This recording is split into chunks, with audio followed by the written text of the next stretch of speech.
Informasi pertama, kelas 1, 2, 3 BPJS Kesehatan dihapus bulan depan.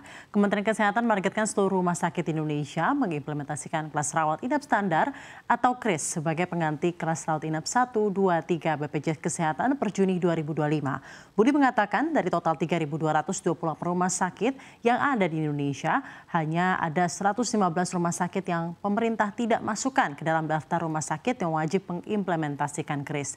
Tanpa dijelaskan alasannya oleh Budi.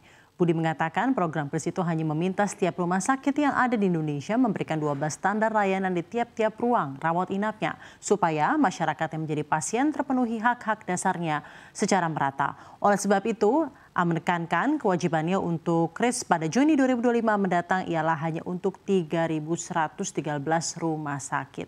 Hanya setengah-setengah, swasta lebih banyak sedikit dan ada rumah sakit pemerintah.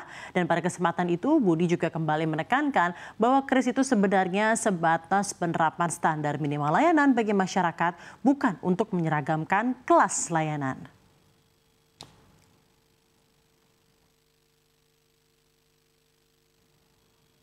Pemirsa, kita ke informasi top news berikutnya. Harga emas dunia akhirnya istirahat sejenak usai kenaikan tajam selama 3 hari beruntun.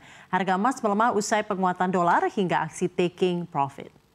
Pada perdagangan Kamis 22 Mei 2025, harga emas dunia turun 0,6% di level 3.294,09 dolar Amerika per troy ounce. Pelemahan ini mematahkan tren penguatan emas selama 3 hari beruntun. Pelemahan ini juga menyeret emas kembali ke bawah level 3.300 dolar Amerika per troy ounce. Emas mengalami penurunan pada perdagangan Kamis karena dolar Amerika Serikat yang menguat dan investor membukukan keuntungan alias taking profit setelah harga menyentuh level tertinggi 2 minggu di awal sesi.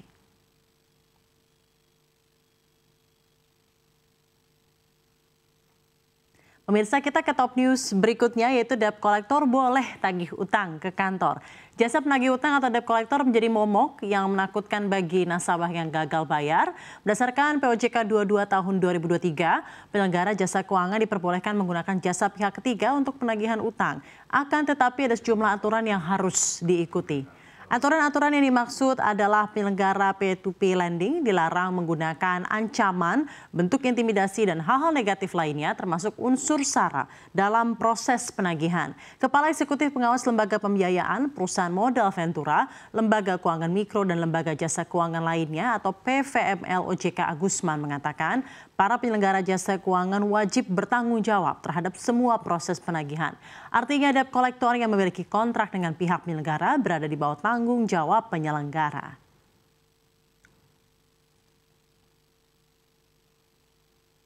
Ngamuk soal nuklir, Iran siap perang lawan Amerika Serikat dan Israel sekaligus. Iran mengeluarkan peringatan keras terhadap Amerika Serikat terkait kemungkinan serangan militer Israel ke fasilitas nuklirnya, menyatakan bahwa Washington akan dianggap turut bertanggung jawab secara hukum jika hal tersebut terjadi.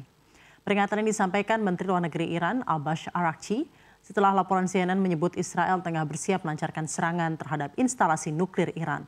Araghchi menyampaikan pernyataan ini dalam sebuah surat resmi kepada Sekretaris Jenderal PBB Antonio Guterres menjelang pertemuan putaran kelima pembicaraan nuklir antara Iran dan Amerika Serikat yang dijadwalkan berlangsung pada Jumat di Roma. Pembicaraan tersebut masih dibayangi ketegangan membahas isu pengayaan uranium yang dinilai Washington sebagai jalan menuju pengembangan senjata nuklir, klaim yang dibantah keras oleh Teheran.